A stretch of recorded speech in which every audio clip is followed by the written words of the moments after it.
Everyone, welcome to my channel Bhavani teacher. ఈరోజు నేను terrace మీద నుండి చూడండి పాలకూర ఆకులు, తోటకూర, చుక్కకూర 3 పట్టుకొచ్చాను టెర్రస్ మీద నుండి. 3టితో పులుసు కూర చేస్తాను నేను ఈరోజు. ఓకేనా? ఇవన్నీ చక్కగా క్లీన్ చేసి చిన్న చిన్న ముక్కలుగా తరిగి రెడీ చేసి మీకు ప్రొసీజర్ చూపిస్తాను. చాలా అంటే చాలా టేస్టీగా ఉంటుంది. ఓకే, చూడండి అన్నీ క్లీన్ చేసి చక్కగా కట్ చేశాను. పాలకూర, చుక్కకూర, తోటకూర ఈ 3టితో నేను పులుసు కూర చేస్తాను ఇప్పుడు.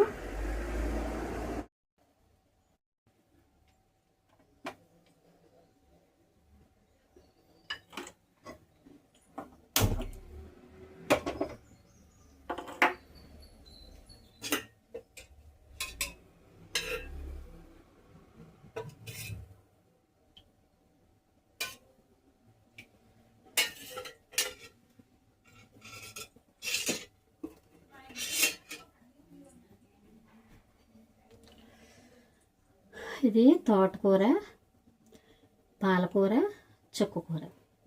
అయితే ఫస్ట్ పాలకూరను చుక్కకూర చాలా త్వరగా కుక్ అయిపోతాయి.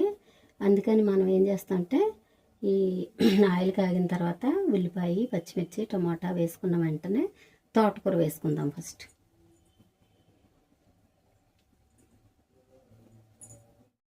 ఫస్ట్ ఆయిల్ కాగింది కదా, మనం ఉల్లిపాయలు వేసేసుకుందాం. ఒకే ఒక ఉల్లిపాయ తీసుకున్నాను. ఒకే ఒక ఉల్లిపాయ చిన్న చిన్న ముక్కలుగా తరిగి ఇలా వేసాను అనమాట. ఒకవేళ మనం ఆకుకూరలు ఎప్పుడైనా ఎక్కువగా ఉన్నప్పుడు, అంటే కొంచెం ఉంటే పప్పులోకి సరిపోతాయి, ఎక్కువ ఉన్నప్పుడు ఇలా పులుసు కూర చేసుకుంటే చాలా బాగుంటుంది. చూడండి, ఇప్పుడు టమాటాలు వేసేస్తాను. ఒకే ఒక టమాటా తీసుకున్నాను, దాన్ని చిన్న చిన్న ముక్కలుగా తరిగాను అనమాట. దీనిలో ఇది ఉడుకుతూ ఉన్నప్పుడు మనం కొంచెం ఉప్పు వేసుకుంటే చక్కగా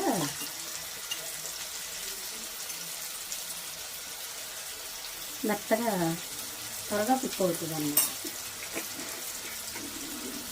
తర్వాత ఇదే టైంలో కొంచెం పసుపు కూడా వేసుకుందాం.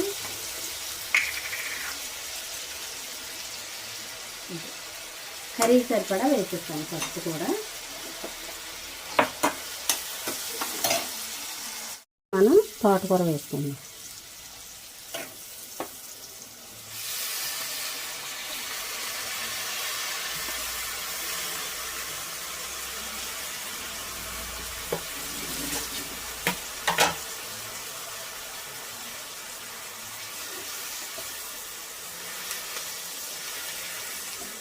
ఇది కొంచెం మగ్గిన తర్వాత అప్పుడు మనం మళ్ళీ చుక్కకూర, పాలకూర కూడా వేసుకుందాం.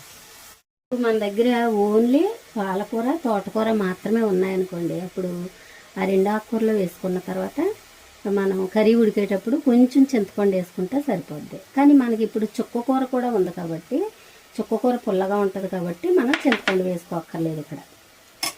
ఇప్పుడు చూడండి, ఇప్పుడు పాలకూర వేసేస్తున్నాను. ఆ వెంటనే చుక్కకూర కూడా వేసేస్తున్నాను. ఇది చాలా టేస్టీగా ఉండటమే కాదు, ఆకుకూరలు కళ్ళకు మంచిది కదా, కంపల్సరీ ఇలా చేసుకోండి.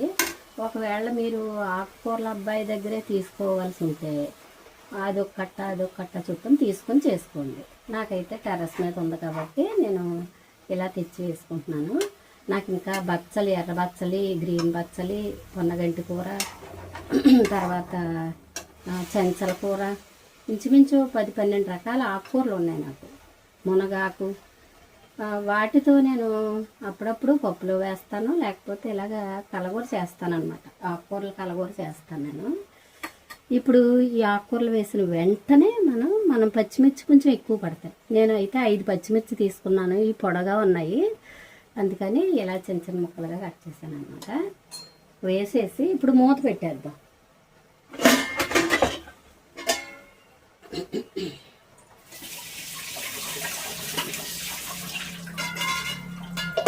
ఒక 3 నిమిషాలు మూత పెట్టి ఉడకనిద్దాం.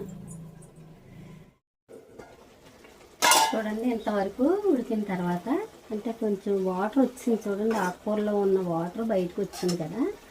ఇప్పుడు మనం కారం వేసేస్తున్నాం. ఇది చుక్కకూర వేసాం కాబట్టి కారం కూడా కొంచెం ఎక్కువ వేసుకుంటేనే బాగుంటుంది. ఒకవేళ మీకు చుక్కకూర లేదు, ఓన్లీ పాలకూర తోటకూర మాత్రం ఉన్నప్పుడు ఇలాగే చేసుకోవాలి. కానీ కొంచెం చింతపండు వేసుకోవాలి అప్పుడు. ఇప్పుడైతే చుక్కకూర వేసినందువల్ల మనం చింతపండు వేయక్కర్లేదు. ఇదే బాగుంటుంది, చాలా టేస్టీగా ఉంటుంది. ఓకేనా. ఇది బాగా దగ్గరగా ఇరిపోయి తర్వాత మనం స్టవ్ ఆపేసుకోవడమే అంతే. చాలా అంటే చాలా రుచిగా ఉండటమే కాదు, మనకి కళ్ళకు కూడా ఆకుకూరలు చాలా మంచివి కాబట్టి తప్పనిసరిగా మీరు ఈ రెసిపీ చేసుకుని తిని హ్యాపీగా ఉండండి.